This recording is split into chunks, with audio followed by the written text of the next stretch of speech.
और एनटीआर का इमर्जेंस वहीं से हुआ। तेलुगु का जो एक सम्मान था, आत्मसम्मान, वो वहीं से आया।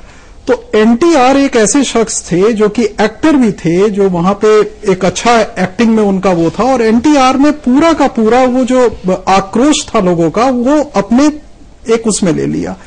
तो हम ये कह रहे हैं कि वहां पे इस तरह की चीजें होती रही हैं, साउथ में ये रहा है। एमजीआर भी उसी के थे। तो इसलिए साउथ इंटायरली वहां का जो फिल्म इंडस्ट्री भी है ना, वो जैसा हमने स्टार्टिंग में भी आपसे कहा कि वहां के जो इश्यूज हैं उनसे अपने को जोड़ के रखता है, जबकि नॉर्थ में इस तरह का नहीं है। मुद्दों से जुड़ी हुई रहती है। एक और बात, ये इस कार्यक्रम की तैयारी के दौरान चर्चा हुई थी पूर्णिमा जी, और वक्त कम है इसलिए आपसे पूछना चाह रहा हूं। हमारे ग्रुप एडिटर के साथ हमारी चर्चा, वीवी राव जी के साथ चर्चा में उन्होंने ये कहा कि ये देखिए, एक और अहम बात यह है कि वहां जहां आप पर्दे पर हैं वहीं आप सड़क पर भी हैं। यहां आप मुंबई में सिमटे हुए हैं और असल में देखने वाले आपको कोई बिहार में भी है, कोई उत्तर प्रदेश में, कोई मध्य प्रदेश में बैठा हुआ है, कोई पंजाब में देख रहा है। तो असल में वहां के मुद्दों और मूल्यों से आप सीधे नहीं जुड़ पाते क्या? ये बिल्कुल सही आपके ग्रुप एडिटर साहब ने कहा, क्योंकि यहाँ पे नॉर्थ इंडिया में रियल एंड रील बहुत सेग्रीगेटेड है, जबकि साउथ में ऐसा नहीं है। वो रियल लाइफ में जो है वो जनता उनको वैसे ही एक्सेप्ट करती है, और फिर उनको रियल लाइफ में जब जाते हैं तो भी उसी तरह से एक्सेप्ट करती है। दोनों इमेज को पब्लिक बहुत समझती है और उसको सिंसियरली उसको एक्सेप्ट करती है, उसमें कोई कॉन्फ्लिक्ट नहीं है। यहाँ पर शायद वैसा नहीं है। नॉर्थ इंडिया में जो हम रियल कैरेक्टर है, हम उसी कैरेक्टर को हमेशा देखना चाहते हैं। ये कनेक्ट तो नॉर्थ इंडिया बड़ा। एक और बात ये कि क्या यहाँ ये कुरैशी साहब पोस्ट रिटायरमेंट ऑप्शन के तौर पर ज्यादा है क्या उत्तर में, जबकि वहां पर ये दोनों चीजें साथ में लेकर चली जाती हैं? क्या ये हो सकता है, बल्कि एक लिहाज से अच्छा है कि पोस्ट रिटायरमेंट अगर आए तो ज्यादा, अदरवाइज अगर उन्होंने फिल्मी दुनिया में भी रहना है तो यहाँ पे क्या काम करेंगे।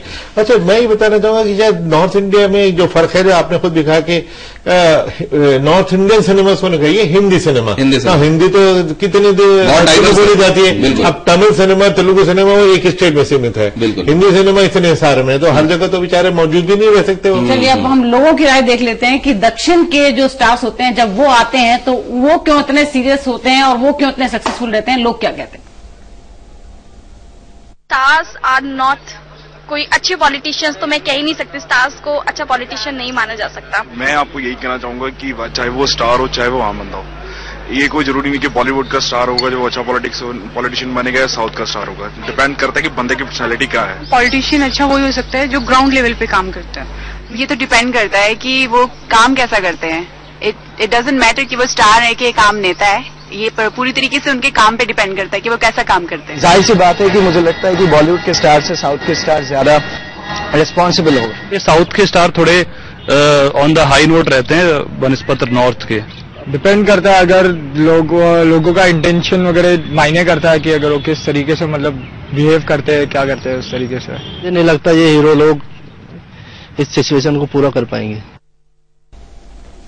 वैसे बात ये देखने को मिलती है कि नॉर्थ के जो क्रिकेटर्स होते हैं उनमें आप देखें परफॉर्मेंस से ज्यादा फ्लैम्बॉयंस देखने को मिलती है, जबकि जो साउथ के क्रिकेटर्स होते हैं सटल होते हैं, डिस्क्रीट होते हैं, डिलीवर करते हैं। क्या ये भी फर्क हो सकता है? कभी और चर्चा करेंगे, लेकिन आज की चर्चा का निष्कर्ष क्या है अजय साहब?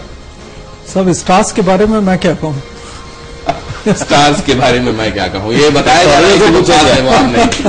राजशेखर साहब। हाँ भाई देखिए क्या है, दीवाने आम में खास हंगामे हो रहे हैं और होते रहेंगे। दीवाने आम में खास लोग, बढ़िया। कुरैशी साहब, मेरे ख्याल में एक मौका सबको मिलना चाहिए बराबर का। ये बराबर का मौका हुआ पूर्णिमा जी? नहीं, बिल्कुल ग्लैमर का तड़का तो होना ही चाहिए, मनोरंजन जनता का हो, उसमें हमें और आपको क्यों आपत्ति होनी चाहिए।